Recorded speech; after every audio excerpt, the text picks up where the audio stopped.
Hello and welcome to Build Stuff with Ben. What we're going to cover today is what my favorite things are to mark foam with. Everybody's got their favorites using Sharpies and stuff like that. I have mine and it's a little different than most. Stay tuned and I'll show you what I got.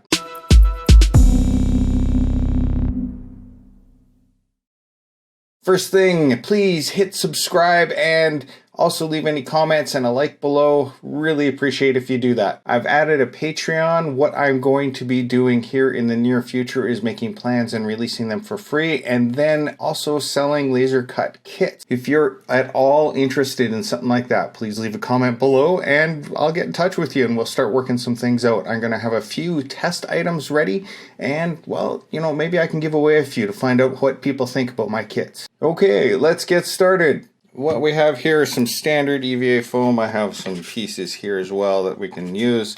And there is something that I got recently and I thought was really interesting. So let's take a look at this. This is a friction clicker ball pen. You don't have to get the clicker, but what's really neat about the ink on this stuff is that it's heat reactive. What happens when you heat it up, it disappears. Let me get a piece of paper here. So here's the concept, is you leave some ink behind. But if you rub it, you create some heat and it makes the ink disappear. Now, if you want to have some fun with your kids, it works in reverse. If you put this back in a freezer, that ink will reappear. Let's say that you are drawing out a pattern and you mess up and you're like, oh no, that's not what I want. Well, this is where it comes in super, super cool. Get your heat gun, put it on the lowest setting. Let's give her a little bit of heat, see what happens. Isn't that the coolest thing you've seen? I don't know. I've, to be honest, I sat and probably wasted a pen going like this. Ooh, look at that line. That's pretty cool. But I don't want that line. Let's get rid of that line. Oh, bye-bye line. Yeah, okay, I'm a nerd.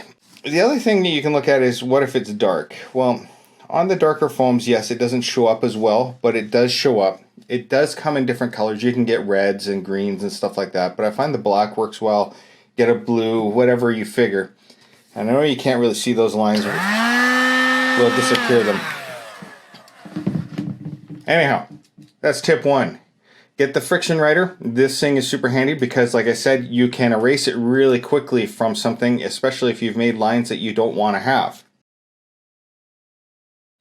Second thing I have is that you can get these, they're called China markers or grease markers, and you can mark foam with them, just like this. They don't dry out, and unlike a Sharpie, if you put a Sharpie down here, and I'm sure a lot of you have seen this and you rub your finger across it, you'll end up wearing Sharpie. I hate wearing Sharpie. I end up having Sharpie all over my hand because I'm a lefty and just the nature of the way I write versus using a grease pencil. Now, somebody's going to ask, okay, well, can you paint over the grease pencil?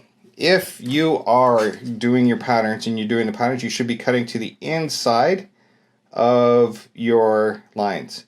So theoretically, you're not going to see any of that grease. Second thing is I've sealed over top of this stuff with both Plastidip and with Flux Bond, and there has not been a single problem with painting over this stuff. These are cheap, they last forever, and there's something super satisfying about how you peel these out.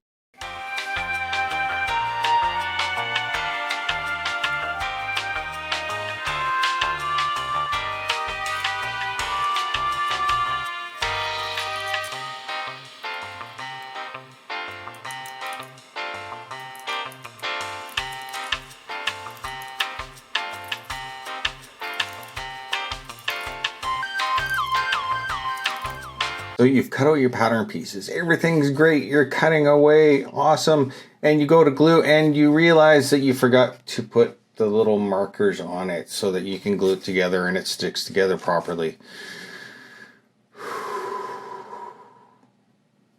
What you need to do is this.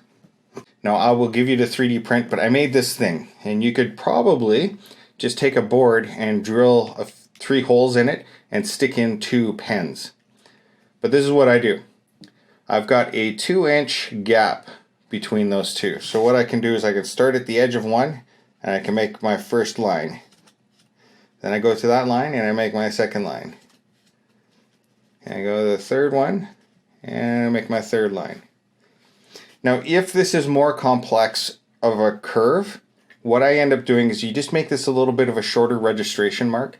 When you make it a shorter registration mark, because you're doing, say you're doing an outside curve here and there's an inside or another inside curve, regardless, you have to take my word for it, this works. But we're at 2 inch and we're starting on this edge. So we'll do this guy here, mark that, and again we just repeat. Now, when I start matching these guys up, is it perfect? No. Will it keep me in the right ballpark and make sure that these end pieces don't end up being like glued together like this? Absolutely it will. So this is a really quick and dirty way to get into making the pattern pieces that you need. If you've forgotten to put in the registration marks, like me, or you don't have registration marks, you know, when I make my flat patterns, like in the last 2 videos, you'll be able to see the videos in a link up in here on how to make your own flat patterns. Thank you for sticking around. I love building stuff with you. Got a whole bunch more really cool stuff coming up here in the future. Please hit subscribe, thumbs up, and there will be a bunch of other videos that you can check up there.